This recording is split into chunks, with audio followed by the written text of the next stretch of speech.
康永哥。有一次我跟别人聊天说，你们为什么不离婚？然后那个女生跟我说，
是聪明，不能因为他一老，就剥夺掉他作为人的部分。老人依然是人，年轻人可以享受的做决定的事情，老人依然可以享受。老人比我们多什么？老人比我们多的就是人生的历练。你看过的东西他都看过了，而他看过的东西我们还没看过。所以我小时候很容易觉得老人过气，就是你怎么不去听五月天的演唱会呢？你怎么不看奇葩说？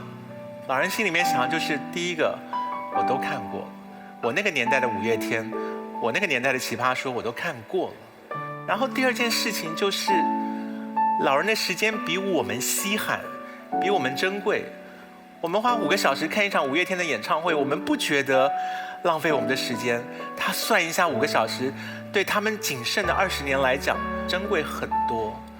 所以我们在跟老人讨论事情的时候，我们只能够相信这一件事，就是老人已经经历过我们所在乎的事，而他们现在想要选一个他们还没有经历过的东西。你们刚刚讲的美好的家庭生活，含饴弄孙也好，家人互相争吵可是被绑在一起也好，他们都经历过了。他们经历的年数比你还多个40年、50年。然后你知道他们要再经历他们已经经历过的事情，而他们没有经历过的是在没有扮演家庭角色的打扰之下过他们自己的生活。那也许不好，可是起码是他们没有经历过的。你听说过年轻人住过养老院吗？没有吧？就我们如果脑子废了，我们衰朽了，那没有话讲。你们现在在讲的是他们已经不再构成作为一个健全的人的一部分，那没办法讨论。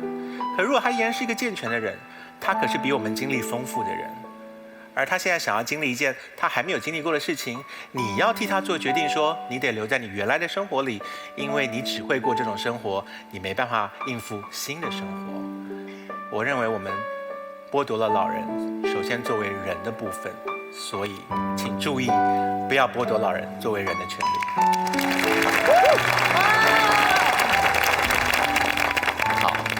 到导师结辩的时间，我也很好奇，还剩什么可以解？张老师，请。其实我挺喜欢这个辩题，因为它是一个真话题，它老能击中我们内心，就我们真的会挣扎的部分。很多年以前，我还在当记者的时候，我做过一个话题，关于中国已经开始面临急剧上涨的空巢老人家庭比例的这样的一个话题。我就去了东城区的一户人家里面，后来我发现一个状况，就是，我真的相信说老人是身上有一股特殊的老人的味道，就是你去到老人家里的时候，你能闻到那一股味道。所以我会去问大夫，就说所谓的老人味儿是什么？大夫也没有给我解释。在这个采访的过程当中呢，我跟老太太混得很好，我终于忍不住，我说奶奶，我说你多久时间洗一次澡呢？他犹豫了很久，然后突然告诉我说：“我呀，尽量不洗澡。”我愣了一下，为什么呢？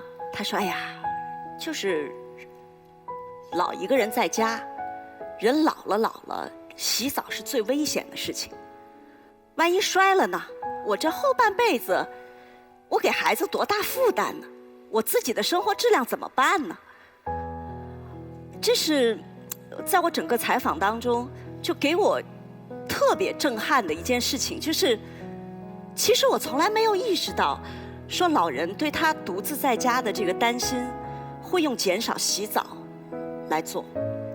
所以老人有很多话没有跟我们说，他战战兢兢地跟我们说我想好了，我要跟我的老伙伴儿去养老院的时候，他其实也许背后是这个原因，说我不想一个人在家里面，我可能会摔倒，我可能会把你们的后半辈子和我的后半辈子都卷到这一次小小的意外当中。他有很多他真的诉求。我去采访的那一年，我记得是2010年以前，那个时候大概中国空巢老人的数量是30%几。你知道今天有多少吗？超过50%。也就是说，有一半的家庭的孩子，我们是爱父母的，我们是孝顺的，但我们的确没有办法跟他们一直生活在一起。在座有很多90后，你知道你们的父母老了，到2030年的时候，中国空巢老人的比例是多少吗？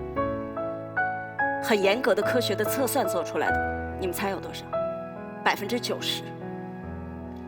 你得认这个数，这个数就是说，我们心里面描绘了很美好的图景，但事实就是这样，有90%的老人在2030年的时候，他们要独自生活。我以前也不太理解独自生活的老人，他们害怕什么。直到去年，我妈妈得了一次淋巴肿瘤，我爸天天陪在床前。从那个之后，我妈恢复得很好，但是他们开始很认真地讨论一件事情，就是如果你先走了，我该怎么办？这个话题很难说得下去，但至少我相信我爸是怀着巨大的恐惧。我爸是一个社交能力很好的人，非常好，以至于如果我爸2天没有去买菜，菜市场的小贩会找到我们家说：“老张怎么了？说是不是病了？我给送点菜来。”就我爸的社交能力是一个这样的人，但是他极其害怕老伴儿走了之后，他一个人留在家里该怎么办？白天他可以找人吹牛聊天儿，但别人回去吃晚饭了以后呢，他该怎么办？所以老人是需要他自己的社交圈的。我爸的选择是什么呢？现在大概他有半年的时间会跟我住在一起，有半年一定要回上海，跟我在一起。他要享受他完整的家庭，他有外孙，他然后很愿意听我聊这个世界上最新的事情，他拼命的记。有时候我发现我爸记笔记，我说话他记笔记，你知道吗？他为啥要记笔记呢？他为了回上海吹给他的老伙伴听，所以那半年他必须回去，就是因为他要受人敬仰，他要在小区里说：“老张，你知道的真多呀。”所以，我们不要把养老院当成一个监狱，进去他可以出来嘛，是吧？然后他有一段时间跟你们一块儿。你有空的时间，他跟你聊聊天儿；你没空，他跟他的老伙伴吹吹牛，这就是他现在的选择。所以，真的什么对父母更好一点，我还是要不断地提醒大家去问一问这样的问题。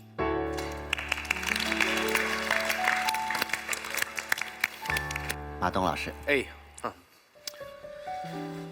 我特别同意全林刚才说的一句话，他说这个话题之所以弄得大家这么眼泪汪汪的，全场哭得跟鬼似的，就是因为它是个真话题。一个真话题在奇葩说这个现场就是超越输赢的，也超越立场的。大家把各种观点放到一起的时候，才是它价值的全部，然后失去了任何一方，也就都没有意义了。我就在想，刚才说实话，这是很少有的执中和康永哥2个人发表了观点以后，没有办法说服我的一场。马薇薇放了催泪弹以后，我就拿手机就拍了康永哥哭得跟鬼似的一张照片。他是一个受西方教育、长大，爱自由飞翔。我不知道是什么触动了他。执中说的话，我不能信服，是因为他说他用了很煽情的字眼，他说他现在回台北叫回，他回北京也叫回。但是在你妈心里面，你回北京一定不叫回，叫去。你只有回台北才叫回。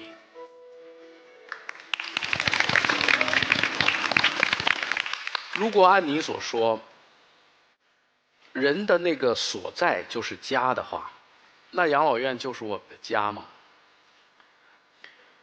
全林刚才的那番话我全都听进去了，我说不出他说的有什么不对，但是我们是不是把养老院想得太好了？或者说你所说的和凯瑞所说的那些问题，在养老院就能解决吗？因为你看到的是个概率，而我妈对于我是100%，我不敢保证能解决这个问题。康永哥说我们把老人放错了，应该是人老。我只能说那是康永哥老了以后，因为那实在太聪明和明白了。我妈不是，我妈每天看电视购物，前两天买了个包，欧洲皇室定做，原价19800，电视上卖930。我妈要是康永哥，我就会跟他说：“疯了吗？对不对？”但是我只能跟我妈说：“真漂亮。”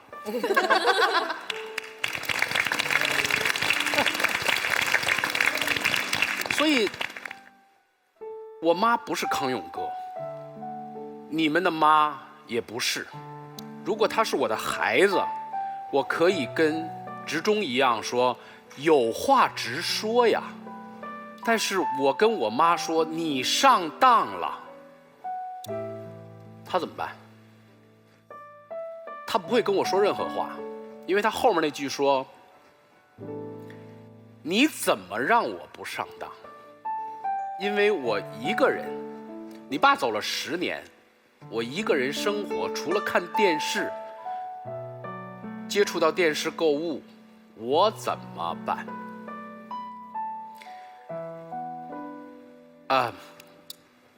我跟我妈生活在一起，即便是这样，我过去1礼拜也只跟我妈吃了1顿饭。咱们就不煽情了哈，我只说我的出发点。我出发点是什么呢？是关于这道话题没有输赢和对错。那没有对错的时候，我们只能说，父母提出和老伙伴一起去养老的时候，我是支持和反对，就只有我的立场最重要。我的立场是什么？我的立场是为人子，我的立场是他的孩子。从这个立场出发，你的父母提出要和老伙伴一起去养老，你的第一反应只能是反对。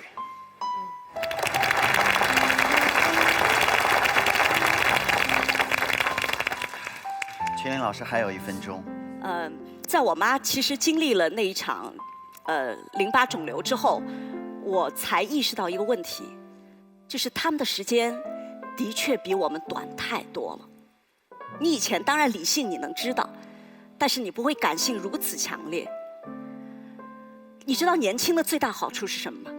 尽管我们此时不如意，但是我们还有机会。你知道老年人因为时间不多了，他们是承诺爱你，你于心何忍，非要让他们永远做你的替补？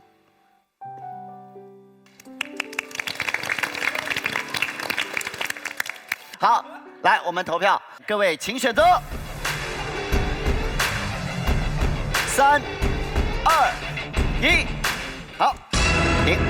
揭晓结果之前，就轮到您了，改变了吗？支持还是反对？其实我刚刚听那个马东老师说，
所以，我有个小建议，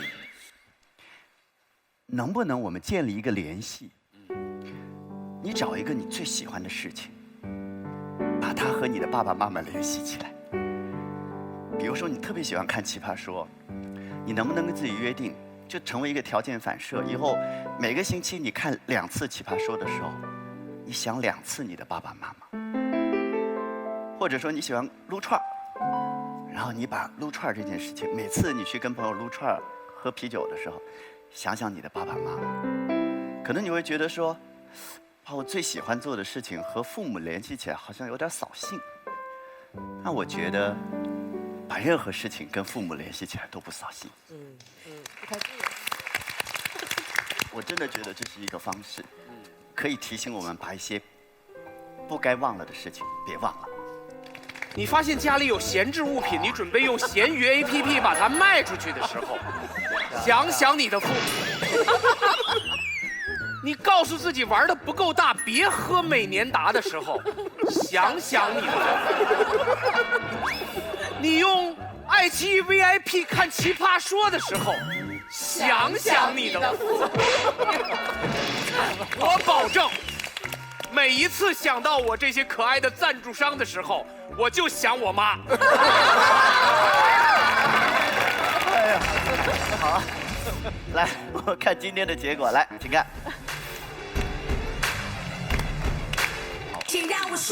恭喜反方获得了由纯真酸牛奶为我们提供的10万元的纯真奖学金，祝贺！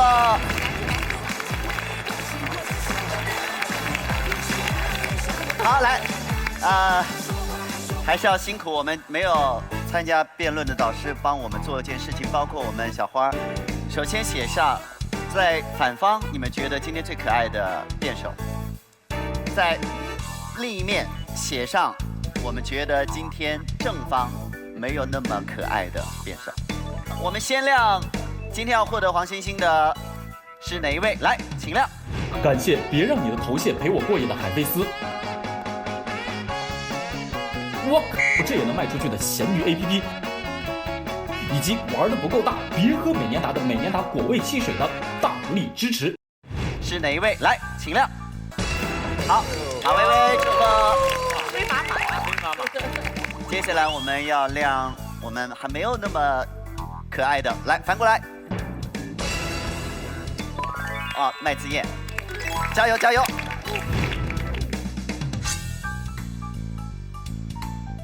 好，我们感谢掏出来搞事情的拍照黑科技小米手机独家冠名播出我们的奇葩说，谢谢，谢谢。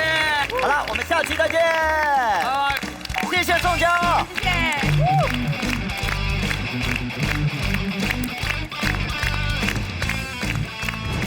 我来之前我就知道肯定会哭，因为那个话题一听就是肯定会飙泪的那种。我觉得孩子应该要给父母一种你需要他们的感觉，尤其像我们这种独生女，就家里就这么一个孩子。如果我再是那种什么事儿都搞得定，不需要他们，我觉得父母会有一种很孤单的感觉。每个人跟自己的父母都有不同的相处的方式，每一个亲子关系都有不同的模式。但是有一点，我觉得其实是，就是永远任何一段亲情里面，我觉得都是一样的，就是子女一定是亏欠父母的。我觉得所有人流的眼泪跟正反方无关，都是错过太多。如果当初懂的想法，应该就是大家流泪的原因吧。好，反方先辩。我们今天反方第一辩是谁？好，欢迎刘楠。刚才这个小片儿，前面把养老院说的特别好，听得你们都心动了，对不对？我们冷静一下，回想一下他前面说什么：设备齐全，床位宽敞，吃着瓜子儿打着牌。大家觉得这些用语像是一个老人自己考察了养老院之后的用语吗？这词儿全是好的耶，发现了吗？这听起来像什么？只有一种形式的词儿，全是好的没坏的，就是广告。广告现在不能信它字面意思，你要从字面意思读它背后的意思。说什么远离闹市喧嚣，安享静谧晚年，实际那地儿离北京300公里。然后在养老院里面挖一个大池子，就是一线豪华水景。养老院门口有一 ATM 机，就是紧邻中央商务区。广告不能全信，你要不能看它字面意思，对不对？中国式的老人有一个最大的特点，就是容易被影响，容易信广告。我自己都中过这招，你知道吗？有一天我回家，我发现我爸买了几万块钱的保健品，而且没牌子，连蓝帽子标识都没有啊！几万块钱保健品堆在那儿，我当时看了我非常震惊，我说爸，我是一个 CEO 哎，你要什么我给你送，我给你买，你买这个不知名的品牌花了几万块钱，这不是钱的问题，我感觉是对我的一种羞辱，对不对？我就特别好奇他为什么要买，果不其然，那个保健品的销售加了他微信，我一看是个漂亮小女孩的头像。这应该恭喜你啊！我看了他们聊天记录，这个聊天记录你知道他说什么吗？他说：“爸爸，你今天早上腿不疼了吧？”我当时气炸了，你知道吗？那是谁爸？那是我爸！你叫什么爸呀？是你叫的吗？但后来冷静了一下，我想想，我应该去谴责这家保健品厂商无下限的销售手段吗？我谴责不出来，因为是我自己叫爸爸叫少了。我爸他不是看不穿，他是心里有一块空缺，他宁愿他看不穿。所以我们在这里分析一下，老人到底需要的是什么，他到底要什么。养老院能解决看护问题，也能解决同龄人的社交问题，但这就是老人要的全部吗？老人要的是什么？我觉得有2个方面。第一个，老人要的是生活的烟火气。生活的烟火气，什么叫生活烟火气？他就是忙忙叨叨、絮絮叨叨的操心孙子上学，觉得今天土豆涨价了。他虽然抱怨，但他其实乐在其中。你知道吗？其实最治愈老人的不是诗和远方，那是年轻人。老人最治愈他的地方就是你家楼下的菜市场。为什么？那里面全年无休，新鲜的蔬菜瓜果，人声鼎沸，热闹异常。他把老人扎扎实实地拖拽到了一个非常具体的生活中，让他少一点胡思乱想，对吧？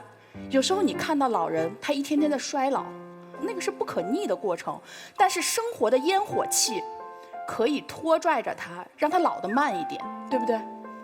第二个叫做生命的朝气。大家想，老年人更喜欢参加葬礼还是喜欢参加婚礼？养老院是什么地方？它是一个随时可能会有人死亡的地方，随时可能会有人离去。你看着他周围的床位今天空了，昨天一起吃瓜子的人找不到了。老人的情绪本来就非常脆弱，他在那样的一个环境中，你还要求他能够保持健康、积极、快乐、阳光的心理，这个要求太高了，他做不到。老年人需要跟年轻人在一起，去感受这种生命的朝气和活力。对方可能会说，我们今天不反对老年人跟年轻人在一起，老年人跟年轻人在一起，我们支持。现在养老院经常干嘛呢？跟幼儿园联谊。我就是一个幼儿园的学生的家长。我们不会弄错你是幼儿园。我就真的去过这种联谊会。你们知道是什么情形吗？简单而说，就是幼儿在中间表演节目，外面围一圈老人观看节目，在外面再围一圈幼儿的家长拍照。然后你回去，你把那个照片拿出来，你看一下，老人的面部表情都是木的，他不笑的；幼儿的表情也一般。笑得最开心的是谁？就是我这种家长。所以你说，到底是你在陪伴老人，还是老人在娱乐你？所以，综上，我的点基本讲完了，结论就是不应该同意。好，我们到正方的一辩是，来，麦子燕，请。我先给大家探讨一下老年人的生活状况是什么样的。人到老年有3种养老模式，一个就是自己独居，还有一个是跟子女同居，最后一种就是去养老院嘛。现在最普遍存在的就是自己独居，但是你要想啊，我辛辛苦苦把这个孩子拉扯大，我为什么要落到一个独居的下场？怪也只能怪你的孩子太牛，你的孩子牛到去不同的城市追求自己的梦想，然后这下老人懵了，老人怎么办？只好加入这个空巢老人的大军当中。然后下面就是跟子女同居。跟子女同居这件事，理论上看起来特别的美好，但实际上实现它的机会真的非常的少。我们举一个比较典型的问题，就是你妈看不惯你老婆，然后你妈现在想通了，老娘要爽，不管你们家了，我要去养老院。这个时候你不支持你妈去养老院，难道你要把你老婆送到养老院去吗？你妈去了养老院可以潇潇洒洒，你老婆在家里也可以开开心心。你为什么不满足一个想聚众养老的老太太的愿望？这样相比下来，大家会发现，养老院比独居可能更加稳妥、更加安全，比同居更加舒适、更加自在。但是也有人会担心，养老院对父母而言是一个比较陌生的环境，对于一个恋家的老人来说，他可能是不愿意去离开自己已经舒适的环境的，所以他为什么要去？因为有老伙伴在啊。父母决定跟老伙伴去养老院的时候，其实也说明他做好了准备。这跟你不是一次赌气，也不是一次预设，是他自己想要去。如果你此时此刻干涉了他的这个请求，结果将是下面这样。张姐，我不能跟你去养老院了。老王，你说什么？我们不是说好了要去养老院做少女天团的吗？张姐，不是我不想去，我们家小宝说他不放心，他担心我。此时此刻，张姐只能哽咽着说不出话，因为她内心已经开始咆哮了。担心你，你的孩子担心你，我的孩子不担心我吗？现在我们都觉得孩子已经大了，所以我们安心了，想去外面过天天马杀鸡的日子。我都做好准备，你现在跟我说我不去，说好的姐妹大于天呢？你渐渐会发现，老年人有老年人自己的生活，老年人有老年人自己的需求，而养老院除了满足这些老年人的基本生活需求之外，它还会提供一些特殊的服务，比如撰写回忆录。回忆录都是给哪些人写的？回忆录都是给那个觉得后悔办阿里巴巴的马云，还有要掏出小米搞视剧的雷军写的。马老师，你有没有回忆录？你没有，我查过了。我失忆。像马老师这样的大咖都没有回忆录，而你的爸妈可以不费吹灰之力搞到一本回忆录留给后世瞻仰，是不是很高级？是不是很厉害？广告。除了回忆录之外，对方辩友不要插嘴。除了回忆录之外，养老院还有一个特殊的服务，特别让我心动，那就是怀旧电影院。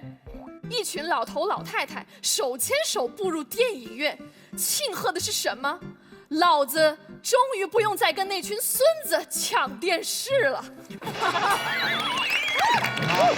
我跟我的老伙伴去看我喜欢的怀旧电影，追忆我以前的青春。也许我以前留下了不少的遗憾，但是我现在过得爽，也是蛮不错的嘛。你爸妈再浪，也就是叛逆去个养老院而已。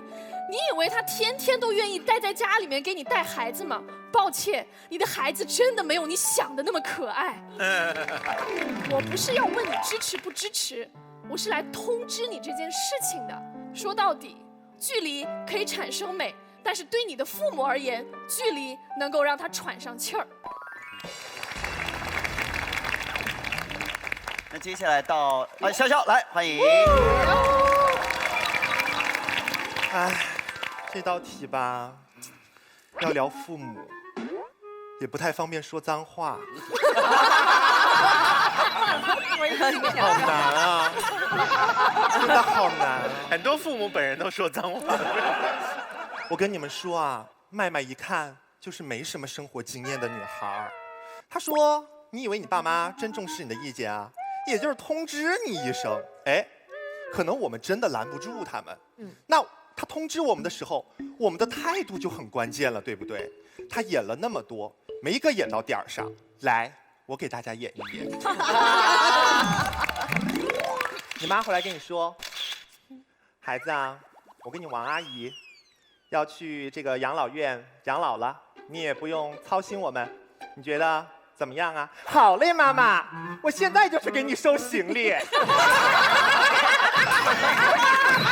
我多支持我妈呀！我告诉你们，现在老年人戏可多了。好，然后他又设想了，他说什么？你儿子不让我们姐妹就此情断。真实的情况其实是这样的。哎呀，王姐，还有小李呀，你们都能去啦。怎么办呀？我儿子不让，哎呀，他就是不让，他心疼我，他不让我去养老院。是呀，真烦，管我管得可严了，你们知道吗？还给你玩姐妹情。来，我给大家说一个很简单的观点，为什么我要反对我妈去养老院呢？道理很简单。因为我要报复他。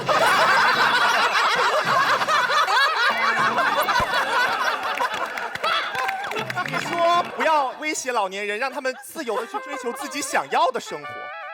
我小的时候，他怎么没有让我去追求我想要的生活？我小的时候，我想学这个唱歌跳舞，我妈非让我学这个钢琴啊，什么五子棋啊、毛笔字。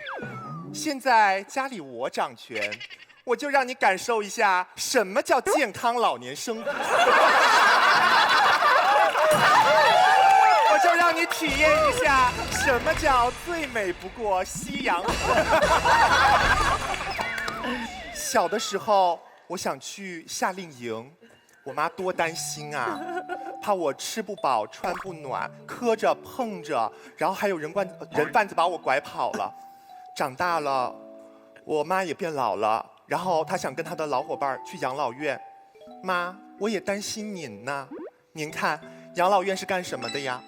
老年人无非也就唱歌跳舞嘛。你在哪儿不能唱歌跳舞啊？你跑到养老院跟一群老太太唱歌跳舞，搞不好还要给你来个什么勾心斗角似的。您这么大把年纪，您参加什么女团呢？你其实我们要说啊，有的时候我们真的理解我们父母，因为很多时候父母主动提出来，可能是觉得增加了我们的负担，但在这里我要跟我妈说，妈，你去养老院一点都没有减轻我的负担。举个最简单的例子，你们说平常老年人在这个家里面社区啊，这个楼底下跟其他的老年人，他们干什么呀？攀比。他们比什么？谁的儿子工资高，谁的孙子考得好。去了养老院之后，你知道他们比什么吗？探望的次数。我压力多大呀？我怎么能让我妈输呢？所以妈，你觉得就是这样减轻了我负担？其实并没有，还有个最重要的原因。你看，我们小时候读书，对不对？我小时候上学，我妈呀，每逢这个教师节、各种节日，就给我们老师送挂历。倒不是说希望我们老师对我特殊照顾，就是希望老师吧，就是公平对待，因为大家都送。你说，我妈去养老院了，我是不是要帮她打点一下？哎，我是不是得跟这个护工打好招呼？我是不是得跟这个院长打好招呼？院长看我这么有才华啊，新春晚会让我去报个幕，我敢不去吗？对不对？是不是？是。而且我告诉你啊，父母去养老院啊，其实一点都没有减轻我们的负担。所以啊，你说我把我妈留在家里吧，我照顾她一个人；我把她送去养老院，我照顾一个系统。其实我妈也给我提过几次去养老院，但其实要么是在跟我吵架的时候，要么是她觉得最近我没有怎么联系她的时候，会不会是她是觉得我们陪她的时间不够多啊？我们大家赚钱其实是为了父母过上更好的生活，我相信没有人赚钱是为了让父母去更好的养老院，对不对？我不知道大家记不记得，我第一季《奇葩说》总决赛的时候，我跟微微 PK， 我聊到我妈；我第二季我跟秋晨1v1 PK 决赛的时候，我也聊了我妈。说起来，我也真是成就了不少人。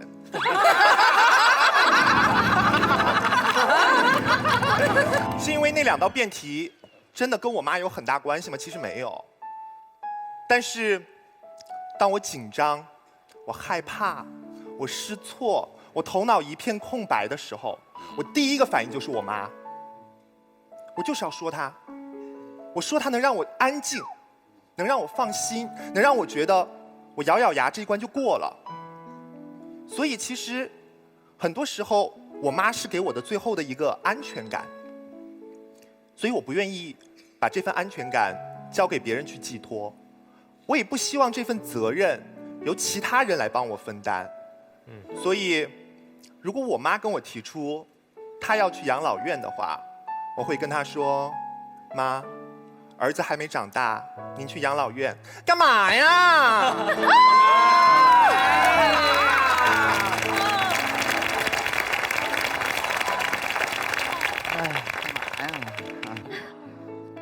陈明老师是不是？好，来。这个实际奇葩说了，总是自己灌鸡汤。今天听到对面嘎嘎的鸡汤味，一碗碗的。前面2位的问题，我们一来看啊。小小演了一段戏，煽了一段情。我们先说戏的问题，这个要实实在在，我们要回归到生活细节。有没有父母以赌气的形式提出这样的要求？有。我在抽到这个题之后，我不是跟我爸妈吵架的时候聊到这个话题，我是抽到这个题这个持方之后，我给我爸打了电话，我说你要是有一天跟我提出来说你想跟老伙伴一起去养老院，你希望我有个什么样的态度？我爸说的第一句话就是你要区分我是气话还是真的这个想法。气话一般是这么讲，我要去养老院了。我爸不是我爸不说养老院，我爸的口头禅是他要出家。真是，因为他有时候跟我妈吵架，然后有时候跟我们有些争执，他脾气特别暴，他受不了，他桌子一拍，我去当和尚，我要出家。这是气话。很多人在家里吵架就会说我要去养老院了，我这跟你们过的日子过不下去了，你们看你们家里一个什么样的玩意儿，我走了。这是气话。但我跟我爸说了，我爸原话跟我说的是，如果我很认真的跟你说我要跟老王、老张和老李去出家，玩呢，这不是气话，因为已经开始进入实施环节了啊。生活当中，如果有个朋友跟你说我想去欧洲，这可能是个梦想，他想说，哎，我跟你讲，我要跟我的室友几个谁和谁和谁一起去，这意味着开始查攻略了，开始搜目的地了，开始制定行程了。当他已经锁定了老友的这个选项的时候，这是一个不是气话的讯号。然后我就是问了第2个问题，我说那我是支持还是反对？对你来讲，它意味着什么呢？我爸的原话是说，如果我支持，他会走得比较洒脱；如果我反对，他还是会去，但是脚步会沉重一点，他会带有一丝丝的内疚感。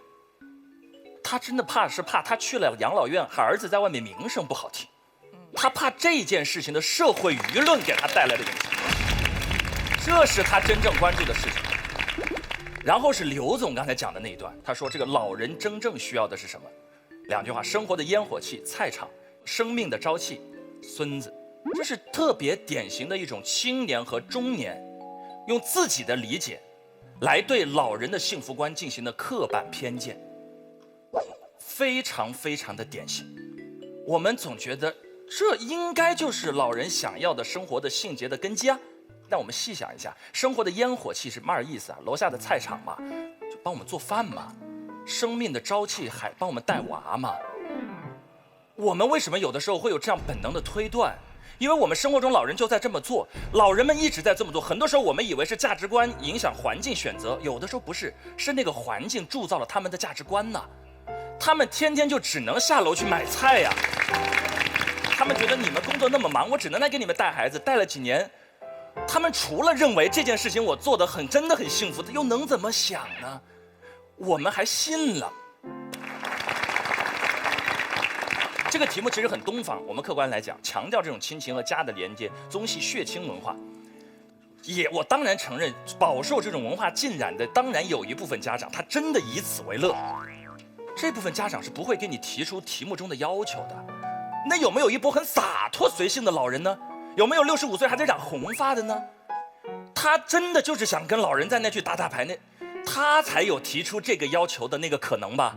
然后你跟他说，老人的幸福价值就应该在生活的朝气、生命的朝气和生活的烟火气当中呀，妈。烫什么头跳什么舞啊？买菜做饭是正道啊，妈。隔壁大妈们都这么做的呢，是谁在绑架谁？这是刚才我听到了之前2个观点之后所想到的，在真实生活当中有冲突和悖论的地方。然后还有个最根本的误区，是对方对养老院、对当今2017年这个时代中国养老院的现状的极大的误解。养老院是什么样的一个地方？我给你呈现几个养老院的普遍细节，你可能好理解一点。养老院的马桶旁边都会有2个铁杆的扶手，是因为我们普通人上完厕所站起来很轻松，老人不一定，老人需要扶一下。因为猛地一站起来是极其容易引起血压变化的，他要在那扶一下、站一下，再慢慢的走过去，这是安全。我们普通家庭能做到这样的细节吗？好一点的养老院，老人一进去，1人1个手镯会带在身上，全天候监测血压、脉搏的各项讯息，出现任何血压的变化和脉搏的变化，第一时间通知到养老院的安全中心，护工和专业的医护人员会第一时间赶到。我们怎么做到？如果我们真心为一个老人好，我们想想，老人年纪大的，说实话，到了70，到了80之上，谁更专业啊？你真爱父母，就把最专业的那个部分交给专业的人去做。他跟着老友到的是一个怎样的环境？是一个专业的环境。而我今天反过来想一想，我们现在自己的父母住在什么地方呢？他们住在一个叫做家的地方。但我客观点讲，我身边跟我同龄的朋友，跟父母真的住在一套房子里的是极少数，有很多在一座城市，但是在2套房，还有更多是直接就在2座城市。很多时候父母在老家，然后我们在北上广深，可能在省会，在这样的城市，那个地方叫家，可是我们不回去，那就是他们老2口住的一套房子。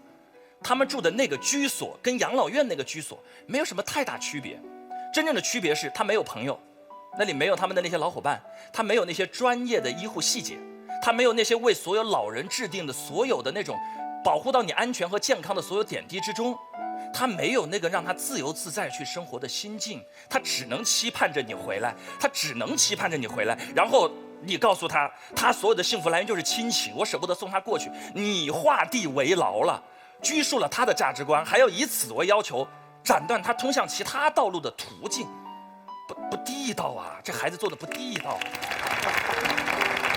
最后一件事情就是养老院不是牢房，是可以回来的。爸妈今天提出来说，我想跟老伙伴们去住养老院，我大大方方说，爸妈去体验嘛，我去挑好一点的地方让他住啊。住了，爸妈您觉得开心，我给你续费嘛，先交个半年的，开心来1年的嘛。住了以后也觉得不开心，我家大门常打开，欢迎您回来呀，welcome嘛。爸妈要觉得带孩子舒服，回来我们跟孩子一起成长嘛。可是你总有爸妈觉得那个老伙伴打牌、跳舞、下棋、喝茶，开心、利落落，那就到那边去嘛。我们提供的是2条路，乙方为什么就把1条路斩了呢？所以归根到底，爸妈说想去，有可能是他的价值观对幸福的理解，我们放；有可能是他想进行的一次人生体验，我们支持。我们不要用我们的那种对老人幸福的价值理解，给他的选择施加哪怕一点点压力。我们提供多个选项，这也许是这个时代尽孝的一种更好的方式。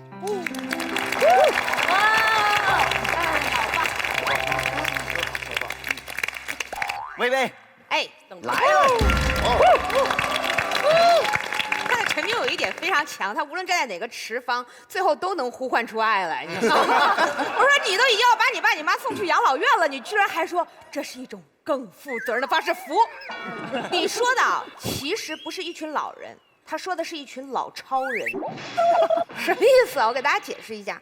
你们觉得什么样的人才会结婚生子，然后再把自己孩子的孩子带大？特别注重家庭亲情的人。什么样的人会去养老院呢？我告诉你们，反而是我啊，飞飞大王啊，胡建彪啊，黄执中啊，秋晨呐，我们这些不结婚不生子，就想一生不羁放纵爱自由的人，知道吗？我们的价值观从年轻的时候就已经定下来了。我们更爱友情，我们更爱向这个世界的探险。我要看到宇宙的疆界，我也要永远看不到宇宙的疆界。大家有没有想过，真正会去结婚生子的人，他们憧憬的是怎么样的一种家庭生活呀？老伴儿永远在身边，孩子承欢膝下，孩子一天天长大，没事就跟我唠嗑。等他的孩子也长大了，我把原来跟他爸爸讲过的故事，再给他也讲上一遍。你能想象这样的老人？他忽然活到70、80岁，基因突变，整个价值观完全颠覆，说我要去放飞自我，寻找诗与远方，留个脏辫儿了。我觉得，如果突然发生这样的事情，一定是因为你们的亲子关系出现了问题。我不想讲的特别残酷，说是你们家有剧烈的矛盾，从此永不相见，断绝父子关系。其实这些都是太极端的情况了。你知道我们跟我们的父母真正会发生矛盾的地方在哪里吗？不是我们不爱父母了，也不是父母不爱我们了，是他们感觉他们在这个家里不再被需要了。而我们特别懂事儿的父母，在感觉到自己不再被需要的时候，他们就会特别懂事儿的做出一个选择，就是我离开这个我已经经营了60、70年的家，把空间让给孩子和他的孩子们。父母这么懂事儿，所以我们就不懂事儿的由着他们懂事儿吗？别人退一步，我们就真的要进一步吗？何况是对自己的至亲之人。第二个点，老人是什么？老人就是不萌还作的小孩儿，他们比小孩儿还闹人，固执，啥都要，也给了之后还叽歪你。我不知道你们有没有这种一年365天，我跟我爸我妈关于秋裤以及类似的问题可以发生3000次以上的争吵，而每次争吵都以我妈说生你不如生块叉烧告终。你知道吗？在很多极端情况下，我想过断绝亲子关系，再也不理你俩了。你就知道老人他其实是很挑剔的。明白吗？他并不是像你们想象的说，我们家老人可随和了，可挑剔了，特事儿。一般保姆伺候不了他们。你们有没有试过家里请个保姆，然后被辞退了18个，你妈看他们一直不顺眼？有没有这种情况？都有吧。他们很挑剔，所以对方说，那我们请更专业的人士就可以照顾他们了。你们有没有回忆过小时候？小时候你们有没有去过幼儿园？幼儿园的幼儿园老师是不是最专业的幼教老师啊？作为新生的父母，他们是不是最不专业的父母啊？我想问大家一个问题啊，你想跟幼儿园老师一辈子生活在一起，还是想跟自己的爸妈一辈子生活在一起？你出门在外哭着喊着的，是说我想爸爸、想妈妈，还是我想刘老师？所以我们会发现这样一个问题，就是其实老人就像小孩一样，多么专业的照顾，他们都会有孩子那样的敏锐的心灵意识到这里面没有爱，这里面有足够的金钱。他们连自己亲生孩子都嫌弃的时候，他会知道他的晚年是一个被金钱构筑的晚年。而这个时候，你有没有想过，每个老人都会在不安中去世？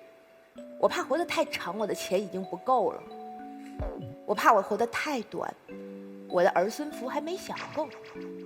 你把他放到老人院去，其实已经把他流放在家庭的亲情之外了。对方还有一个很有趣的想象，叫做这个世界上有很好的老人院。实不相瞒，我也是去考察过老人院的人。你知道吗，陈明？养老院的收费跟现在的幼儿园一样，你说的那么好，你没有说收费。低等级一点的，至少也3、4千一个月；贵的4到10万一个月。你觉得这是一个对中产家庭合理的建议吗？其实不是的，你知道吗？我们今天这道辩题针对的是什么样的人？我觉得第一不是针对的是富豪家庭，因为对于富豪家庭来说，他们不存在父母是不是去养老院养老的问题，他可以自己在家给父母建一个养老院，对不对？真正的赤贫家庭也不会有这种苦恼，为什么？因为一家10来口人都等着吃饭呢，什么养老啊，我现在要活。中产家庭面临着这个极度痛苦的问题，我的钱只够在城市里倾其一切供儿子娶上媳妇儿，买上房子，养起孙子。想过没有？你们的首付哪儿来的？想过没有？你们月供怎么这么轻松？这个时候，你真的能自信地说我可以送我爸妈去全世界最好的养老院吗？别逗了，你只能让他们去做最常见的养老院，有双人间，有单人间，要按时吃饭，等于参加女团。不要自我安慰，不要自我安慰。我们今天其实做的是一个什么选择？我今天一直在想，我今天在做一个什么选择？你们老说我们要给人生更多的选择，陈明，你知道什么叫选择吗？一个对的，一个错的。那不叫选择，你傻还选那个错的呢，对不对？两个都是对的，那不怕选择，选哪个都很爽啊。人生最痛苦的选择是什么选择？两个都是错的。那个时候我们要选择的是，我们更能背负哪种错误带给我们的代价。到父母足够老到他们走不动的时候，我们得跟他们一起住。而且我不会说这是和谐的一家人，我已经预见到我爸我妈，周旋义他爸，周旋义他妈，我周旋义，我们两家会闹得势如仇寇，因为他性格根本不合。我也相信在这个过程之中，我跟周旋义也会彼此渐生怨怼。我相信这一切都会在发生的。可是这就是我们一般人的生活呀，这就是我们一般人生活。你知道在这个选择里我承受的是什么吗？是生活琐事的磨难。可是我可以打点精神在面对这一切，因为我父母就是这样过来的，我不怕面对这一切。可是还有一种选择，陈明你们说的更容易的、更好的、更多的选择，就是把父母送到养老院去。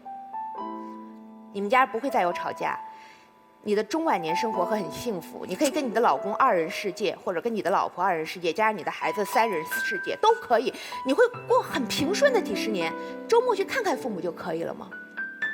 但是你知道这个选择背后的那个痛苦是什么吗？有一天他们不在了，你想去看他不在了。一个周末的晚上，你习惯性的开车去到那家养老院，没了。你会怨恨自己一件事儿，就是我年轻的时候，为什么会因为一些琐事就离开他了呢？你会怨恨这件事情我再也没有办法挽回了，你知道吗？中国人经常说一句很土的话，叫子欲养而亲不在。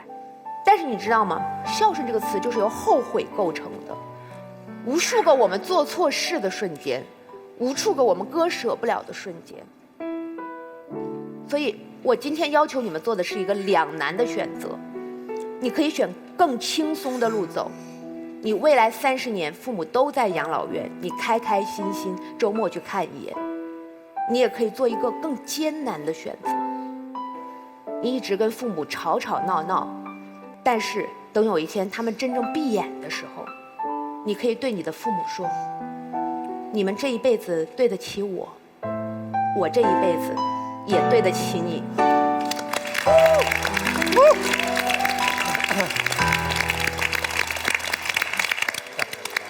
我觉得我已经改变了。改变观点了是吧？对，我觉得是薇薇的讲述当中，我们可能每个人都是想到了，就是真的是自己没有办法去解决的一件事情。其实不是说选择更难的一个，而是我们没有办法解决，就是离去告别，这可能是这个终极难题。但我相信陈明有办法，我们没办法。因为在世界中心呼唤爱的陈明，因为爱是万能的啊。没有，这个话题爱不是万能，来，爱不是。薇薇姐讲的真的很感人，但是真的离题了。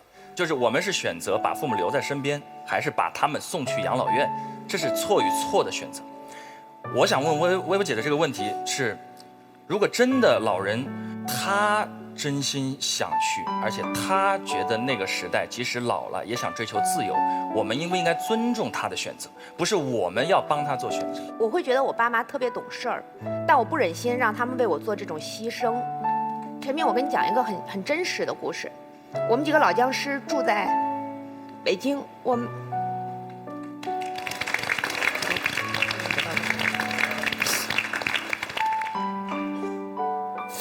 能说，我们几个老僵尸住在北京，然后我们的父母都来看我们，因为我们都不是北京人，我们都是外来的，我们一起租房子住。你知道吗？我爸妈来我家的时候不敢住我家，他说我们薇薇从小就不习惯跟别人一起住，如果我们这次去住了他家，那下次秋晨爸妈来也住他家，玄艺爸妈来也住他家，薇薇会被烦死的。他们有那么多对父母，薇薇肯定很受不了。那我们不住他家，我们住酒店。我相信我爸不愿意住我家是真心的，可是这种真心，我就这么受了吗？我就这么觉得坦然无愧吗？所以有一天他一定会怕麻烦我说，那我们去住个世界上最好的养老院吧。他一定会像我跟他报平安一样跟我报平安。我跟他报平安都说我在北京特别好，我录影一点都不累，发展老顺利了，马东个人极其崇拜我。可是这些都是真话吗？懂。真心说出的不一定是真话。陈明，那是情话呀！你这个傻孩子。薇薇姐太懂了，所以其实我太理解这样的父母，他真一心为孩子好。我的父母也是。有没有一种父母，他们的幸福的源泉没有那么靠近于亲情和孩子，他们在意自己的人生历程？有没有？哪怕只有1%，那1%真心以自由为追逐的老人，人老心不老，提出这个要求的时候，我们应该以一个什么样的态度去面对？陈明，你问我，人有没有0.1%的概率？说到概率，说到可能性，我一定说有，因为事无绝对嘛，对不对？可是我们毕竟是要讲给大部分观众听的，是大部分父母是怎么想。我只是说，那种更开明的、能自立的、快乐的去度过自己的晚年，会出现在我们这一代人身上，不会出现在我爸妈他们那代人身上。你知道他们那代人是什么人吗？他们讲究的是集体主义，他们不知道怎么玩，他们只知道他们是社会的一块砖、一块瓦，哪里需要哪里搬。他们为别人牺牲一辈子，他们没有自我，但他们却要容忍自己的孩子突然有了自我。你让他们在60、70岁的时候，老狗学会新把戏，说爸，这个时候你是风筝，你是雄鹰，你要展翅，飞不动了，太老了。陈明，你知道吗？我爸是国外留学回来的，就是理工科的博士。你知道我爸现在用电脑都怕吗？因为他觉得触屏电脑好神奇，生怕被我用坏了。你知道人老了之后会变得多胆怯、多懦弱、多无能吗？你想想，你教孩子的时候，陈明，我也解你要问我1/1000我懂的可能，我承认不是1/1000。我想问的问题是，我们的节目不只有我们看，我们屏幕前面还有很多10到20岁的孩子，也是奇葩说的主力。你觉得在他们的父辈会出现我刚才说的这样的父母吗？我总有一个想法，陈明，我做儿女的时候要求自己做最好的儿女，我做父母的时候要求自己做最好的父母，所以我绝不在做儿女的时候期待父母为我做什么。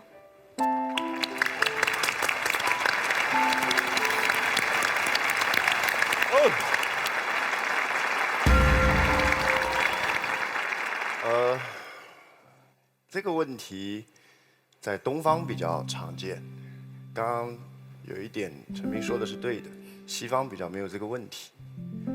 我觉得其中可能有几个差别，其中一个差别刚才在讨论当中也展现出来了，就是我们东方的亲子不太习惯说实话，我们不太善于跟爸妈或跟子女沟通，我们会猜对方在想什么，对方说他想什么，我们都不信，因为我觉得他可能在试我。我们话都讲3分，7分用猜的。潇潇像刚刚前面也讲了，当然你是开玩笑的，我知道，就是不管是那种跟王太太说，你看我家子女多怎么样，或者是妈你怎么可以去呢？大家会笑，为什么？因为有共鸣。为什么有共鸣？因为我们跟家里的确是不是这样直来直往的，搞得跟《甄嬛传》一样。我们会猜对方这个意思可能不是那个意思，然后我们也要摆一个姿态，说我的意思其实就好像是这个意思。猜来猜去，都用真心在猜真心，错过好多心，好浪费啊，你知道吗？好浪费啊！刚才马薇薇提的多少事情，我们为什么那么感触？因为的确，好像也有这种心情，我们说不出来，好像怕爸妈太懂事了。到底他是真懂事还是他真想要？我不知道。为什么不谈？没有说真话的习惯，都在客套。我们跟陌生人客套，我们跟亲人也客套。错过多少真心，搞了多少纠结。现在大家哭泣的理由不是为了亲情，你们在哭什么？你知道吗？哭着一辈子没有机会跟爸妈讲真话。而如果我们有一个习惯，是事情可以把它摊开来，你真正想什么说出来，他真正想什么告诉你，我们减少好多无谓。你想想看，我知道啊，你为什么不愿意送他去？因为你有一个担心，你会害怕，怕什么？怕你离开，是不是因为我有什么地方做得不好？你懂吗？你到底是真的因为那里更好还走，还是因为我有什么地方让你不开心了？妈，你别走啊！是不是我什么地方做错了？你讲我改啊！可是我说不出，对不对？你用了个别的理由说妈你留下来，那妈也说不出，因为她跟他说我是真的觉得我想过自己的生活啊。他讲了你不信啊，何苦啊？为什么要把生活搞成这样？为什么要把你跟你爸的关系搞成这样？他已经讲出他要什么了，就让他选。潇潇讲得很好，他当然是开玩笑的。他说我要不让他去的原因是我要报复他。他小时候也不让我称心如意，可是大家听懂没有？他说报复，意思就是那样是让人痛苦的，懂吗？你明确的知道，当我有了自由的意志，做出了属于我的选择，却不被相信，却充满质疑，却被否定的时候是痛苦的，我们才会说那老来我报复你。那当然是开玩笑的一句话，可是你知道那是痛苦的，对不对？我完全可以理解大家为什么一开始的时候会比较多人选正方，是因为这个题目并不是我们该不该把老人送到养老院去。其实他一开始问的是，老人说要去的时候，你该不该答应他或支持他？所以其实如果你还记得这个题目，你就会觉得那是他的选择呀。可是讨论讨论，你就忘记这一点了，变成我们好像后半段都在讨论该不该把他送去。那不是嘛？我们又没有拿着枪架他去。他的选择，你要做的是像你爸妈小时候，如果他曾经相信过你，你就应该知道被相信自己的选择是多么快乐的一件事。然后 do this again。不要让他费尽脑汁、唇焦口闭的跟你解释他要什么，不要让悲剧重复。客气了一辈子，把话现在摊白了，好不好呢？所以，如果那来自于客气，他们说的是对的。假设我们确认了他真的这是他要的，不要代替他做决定。很简单的道理，不是吗？当然我知道你有最后一点迟疑，就是我们总会觉得好像家就要有家的样子。好像老人家走了，这就不是家了；他到了养老院，那里就不是家了。不是的，家是一个想象的集合体。人在哪里可以想象出归属感，哪里就是家。社会一直在变化，未来老人家的生活也不会一样，家的形态会一直改变。而且它正在改变中。什么叫做家？我来自台北，我在台北那个家住了一辈子。我来北京的时候，我跟我妈说我要去北京了。我跟马威、建彪、钟仔，我们住在一起。工作了以后呢，我会跟建彪请假，每1-2个月我说我要回台北了，我用了“回”这个字。回了台北之后，我跟我爸妈吃饭，陪我弟看电影，待了几个礼拜，我会跟他们说过2天妈，我要回北京了。我用的是“回北京”，回台北，又回北京，哪里是家？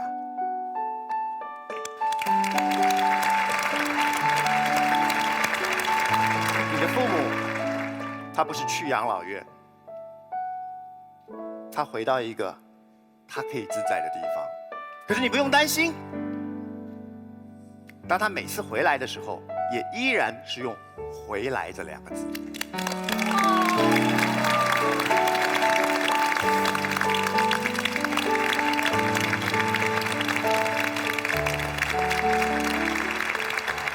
不用说，你应该又被掰回来了，对不对？好，强大，非常强大，大家都很强大。尤其，本来辩论就是件强大的事情，如果带上情感，就会好像一波又一波的巨浪轰向我们。接下来2排的浪来了，来吧。坚决反对！范你给我记住，你想去养老院就从我的尸体上踏过，我告诉你。刚才志忠老师说得很清楚，每个人都有选择的权利，我们要尊重他的选择权利。可是他表明他的态度，我也要表明我的态度。我觉得很奇怪，每个人在讲的今天的事情都是父母怎么想的，我们要为父母好。可是我有没有权利得到爱？我有没有得到我父母爱的权利？我也有。我是个单身的女孩子，我爸爸非常懂事。年轻的时候，他觉得我这人狂放不羁。他问我们要什么亲子关系，我说我想要朋友关系。爸爸说好，那我就选择跟你做朋友。做了10年以后，他不太管我，经常5-6天不打个电话给我。我30几岁以后，有一天我发现我爸妈竟然大年30的晚上，他们说他们出国了。我说那我回到哪里去过年去啊？不行，这日子没法过了，我要回家过年的。2个礼拜没有理他，我爸用了1个月的时间才把我哄回来。我很难受，我觉得是我忽略了，我可能没有让他意识到我有问题。我跟爸爸说，爸爸，我要跟你好好谈谈，我们聊一聊。他说好，你现在有什么问题？你不是挺好的吗？我说我不好，我非常不好，我一点也不好。我需要爸爸妈妈，我没有父爱，我没有母爱，我一个人，我没有家庭，我没有老公，我没有小孩，我现在想要爸爸妈妈。爸爸回去想了5天，有一天给我打电话说：“好，我错了，我现在决定做你的爸爸。”爸爸又回来了。爸爸经常到我的家里来看我，给我看小猫，重新做了一个爸爸的职责。他每次都很自豪的出去跟所有的爸爸说：“我这个爸爸做的特别好，我女儿跟我的所有的关系，我们都摊牌讲得非常清清楚楚。小的时候，你所有讲过的话，你不能骗我。你说我是你的心，我是你的肝，我是你生命中的3/4。你今天说要去养老院，我坚决不同意。”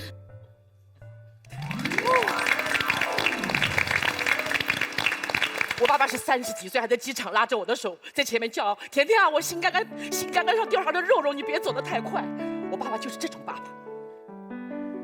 小的时候你说我是你跟妈妈爱情的结晶，今天你想去养老院，你跟我讲我是结石吗？爸爸妈妈，你们不可以这么任性，你们想怎么样就怎么样的。什么是家？我的家在哪里？我一直说得很清楚。有一年颜如晶打冠军的时候，我在后面给他写了几个字：我爱的人在哪里，哪里就是我的家。我只爱我的父母，我的父母就是我的家。养老院不是我家。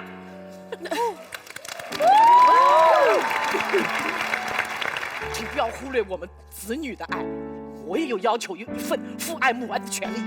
我要回家，回我自己家，只有爸爸妈妈的家，不许走。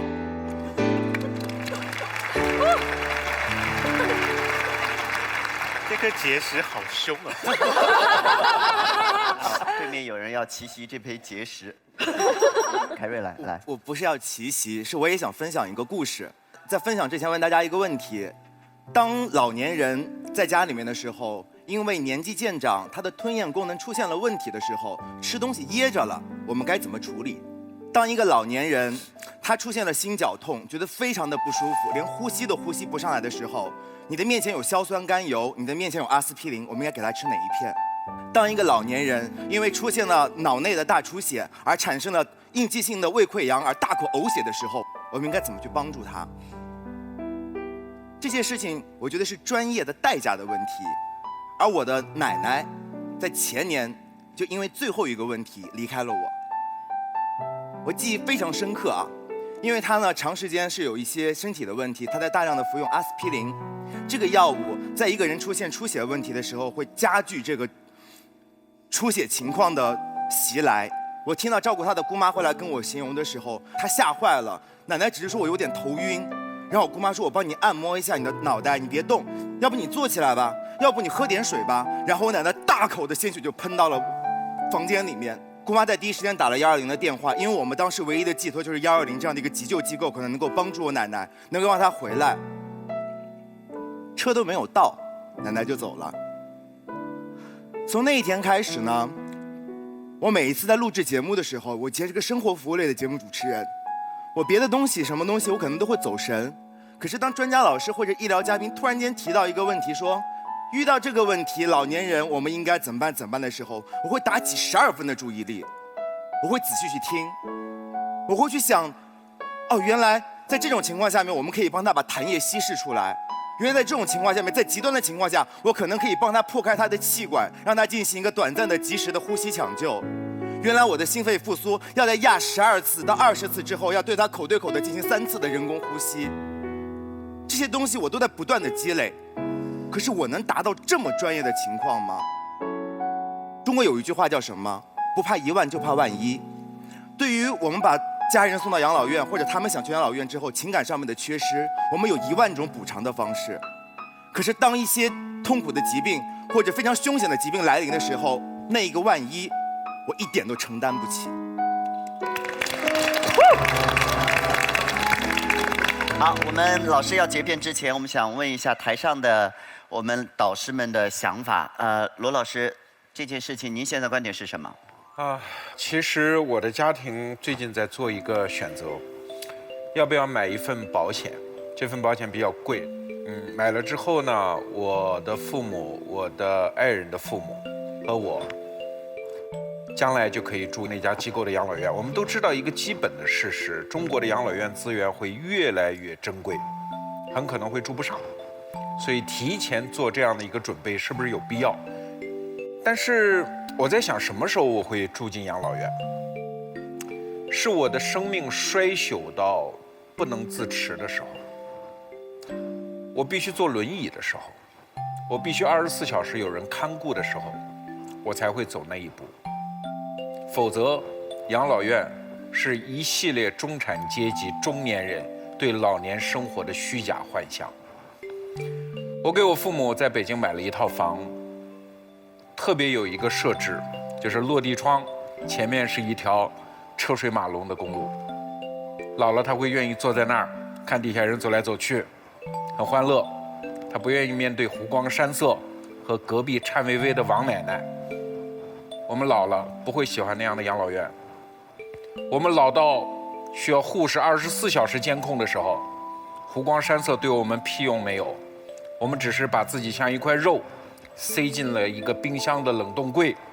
我们需要保鲜，我们需要持续的还活着，但是毫无活力。有一本书我最近刚读过，叫《医学的真相》，很短一段，我恳请给大家念一下。医院让人恐惧，很大程度上是因为在医院里，每一件事都按时发生，药品定时到达，床单定时更换，医生按时轮班，就连尿液都要定时用一个标有刻度的袋子收集。照顾病人的人们也能感受到这种自发性被磨灭。生命的自发性一旦进入那个冰箱，就完蛋了。